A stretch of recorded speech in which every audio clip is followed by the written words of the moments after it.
কক্সবাজারে আন্তর্জাতিক সম্মেলনের দ্বিতীয় দিন চলছে। বেলা 11টার দিকে যোগ দেবেন প্রধান উপদেষ্টা ডক্টর ইউনূস। এছাড়া অংশ নিচ্ছেন দেশ বিদেশের বিভিন্ন আন্তর্জাতিক সংস্থার প্রতিনিধি ও রাজনৈতিক দলের নেতৃবৃন্দ। সে খবর জানাতে কক্সবাজারের ইনানী থেকে যুক্ত হচ্ছেন নাজমুস সাকিব। সাকিব,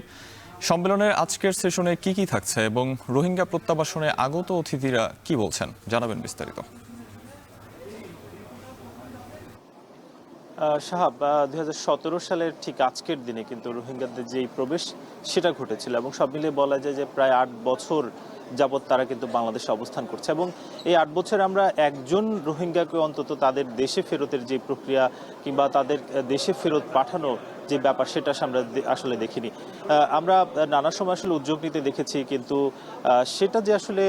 বাস্তবযোগ্য অর্থাৎ তাদেরকে দেশে ফেরত পাঠানো যে ব্যাপারটা সেটা আসলে দেখা যায়নি। ফলে কিন্তু আবারও বাংলাদেশ সরকার আসলে চাচ্ছে যে রোহিঙ্গাদের যে বিষয়টা সেটা আন্তর্জাতিক পর্যায়ে কতটা তুলে ধরা যায়। তারই ফলশ্রুতিতে আমরা কিন্তু দেখেছি যে 3 দিনের একটি সম্মেলনের আয়োজন করা হয়েছে, অংশীজন সংলাপ। সেখানে কিন্তু গতকালকে আমরা দেখেছি যে প্রায় 40টি দেশের প্রতিনিধি তারা কিন্তু উপস্থিত হয়েছেন এবং শুধুমাত্র রোহিঙ্গাদেরই কথা তারা গতকালকে শুনেছেন। সেখানে অন্তত প্রায় 12 থেকে 15 জন রোহিঙ্গা তাদের যেই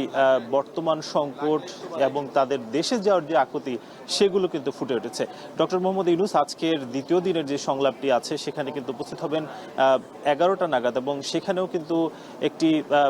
অন্তত 4টি সেশন কিন্তু রাখা হয়েছে, যে সেশনগুলোতে আলোচনা করা হবে যে রোহিঙ্গাদের বর্তমান পরিস্থিতি এবং তাদের প্রত্যাবাসনের যে প্রক্রিয়া সেই প্রক্রিয়াটা কত দূর এগিয়েছে বাংলাদেশ এবং এর বাইরেও আসলে তাদের যে আর্থিক সংস্থান সেই সংস্থানগুলো কতটা ভালোভাবে করা যায়। যদিও আমরা সাম্প্রতিককালে দেখেছি যে মধ্যপ্রাচ্য সহ বেশ কিছু দেশ থেকে যে আর্থিক সংস্থানগুলো আসতো সেটা কিন্তু কিছুটা কমেছে এবং সেটা প্রধান উপদেষ্টা নিজেও আসলে উদ্বেগ প্রকাশ করেছেন এবং এখন পর্যন্ত বলা যায় যে প্রায় 13 লাখ রোহিঙ্গা কিন্তু বাংলাদেশে অবস্থান করছে এবং প্রায় লাখখানেকের মতো রোহিঙ্গা কিন্তু তারা ঠিক নাফ নদীর ওপারে অপেক্ষা করছে শুধুমাত্র বাংলাদেশে প্রবেশের জন্য। অর্থাৎ এই সময়টায় যে আলোচনা চলছে যে রোহিঙ্গাদের কত দ্রুত আসলে তাদের প্রত্যাবাসন ঘটানো যায়, তারই মধ্যে কিন্তু রোহিঙ্গাদের প্রবেশের যে বিষয়টা সেটা আবারও দেখা যাচ্ছে এবং এই যে 3 দিনের যে সংলাপ সেই সংলাপের মাধ্যমে আসলে তুলে ধরার চেষ্টা করা হচ্ছে যে রোহিঙ্গাদের যে প্রত্যাবাসন সেটা যাতে আন্তর্জাতিকভাবেই আসলে করা হয় এবং মিয়ানমার যাতে আরো সদয় হয় সেই ব্যাপারে কিন্তু আলোচনা চলছে এবং আগামী সেপ্টেম্বরে যেহেতু আরেকটি আন্তর্জাতিক সম্মেলন আছে নিউ ইয়র্কে, সেই সম্মেলনে কিন্তু যে রোহিঙ্গাদের যে ক্রাইসিস ইস্যুটা সেটা আসলে তুলে ধরা হবে এবং পরবর্তীতে কাতারে আরেকটি সম্মেলন হওয়ার কথা রয়েছে দোহাতে, সেখানেও কিন্তু সেই বিষয়ে আলোচনা হওয়ার কথা রয়েছে। সব মিলে আসলে বাংলাদেশের পক্ষ থেকে বারবারই আসলে চেষ্টা করা হচ্ছে এবং এই সম্মেলনের মধ্য দিয়ে বারবার তুলে ধরার চেষ্টা করা হচ্ছে যে 13 লাখ রোহিঙ্গাকে কত দ্রুত তাদের দেশে ফেরত পাঠানো যায় এবং প্রধান উপদেষ্টার পক্ষ থেকেও কিন্তু একটা জিনিস আসলে বলা হয়েছিল এর আগে যে আগামীর যে ঈদটা রয়েছে সেই ঈদ যাতে রোহিঙ্গারা তাদের দেশে ফেরত গিয়ে করতে পারেন সেটার জন্য আসলে বাংলাদেশের তরফ থেকে বারবার চেষ্টা করা হচ্ছিল। যদিও রোহিঙ্গাদের সঙ্গে আমাদের কথা হয়েছে, তারা যেটা জানাচ্ছেন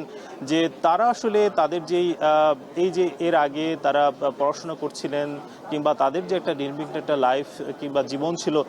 সেটার মধ্যে যেই ব্যাঘাতটা ঘটেছে এবং প্রায় 3 থেকে 4 লাখ যারা শিশু যারা শুধুমাত্র এই যে রোহিঙ্গা ক্যাম্পে থাকার ফলে তাদের শিক্ষার যে ব্যাপারটা সেটা আসলে এগিয়ে যাচ্ছে না, ফলে তারা আসলে নানামুখী সংকটের মধ্যে পড়েছেন এবং নিরাপত্তার যে ইস্যুটা সেটা আসলে বারবারই আমরা দেখেছি যে এই যে রোহিঙ্গা ক্যাম্পে যেই নানা ধরনের বিশৃঙ্খলা ঘটছে সেটা আসলে কতটা নির্বিঘ্ন রাখা যায় এবং তাদের প্রত্যাবাসনের যে বিষয়টা সেটা কত দ্রুত আসলে করা যায় সেই ব্যাপারেও কিন্তু আলোচনা হওয়ার কথা রয়েছে এবং এই যে আমরা যারা আসলে প্রতিনিধিরা উপস্থিত হয়েছেন অন্তত 40টা দেশের প্রতিনিধি কিন্তু এখানে উপস্থিত হয়েছেন এবং বিভিন্ন রাজনৈতিক দল বলা যায় যে বিএনপির জামায়াত এবং এনসিপি কিংবা অন্যান্য যেই দল রয়েছে সেই দলগুলোর নেতৃবৃন্দ যারা আছেন তারাও কিন্তু এখানে এসে উপস্থিত হয়েছেন এবং তারাও আসলে রোহিঙ্গাদের যে কথা সেটা কিন্তু আসলে শুনছেন এবং তারাও আমরা দেখেছি যে নোট নিচ্ছেন এবং আজকে এই যে যারা অংশীজন এসেছেন তাদের সঙ্গে প্রধান উপদেষ্টা আলাপ আলোচনা করবেন এবং তিনি তার বক্তব্য দিবেন এবং রোহিঙ্গাদের কথা তিনি কিন্তু আজকে আবারও শোনার কথা রয়েছে। সব মিলে বলা যায় যে দ্বিতীয় দিন আসলে কি ঘটছে সেটা হয়তো আমরা পরবর্তীতে জানাতে পারবো এবং কোন দিকে আসলে বিষয়টা যাচ্ছে সেই বিষয়ে আমরা পরবর্তীতে জানাবো। এই ছিল কক্সবাজার থেকে সবশেষ। সাহাব। কক্সবাজারে রোহিঙ্গা সম্মেলনের দ্বিতীয় দিনের কার্যক্রমের বিষয়বস্তু নিয়ে বিস্তারিত জানাচ্ছিলেন নাজমুস সাকিব। আরএফএল ওয়াটার পাম্পের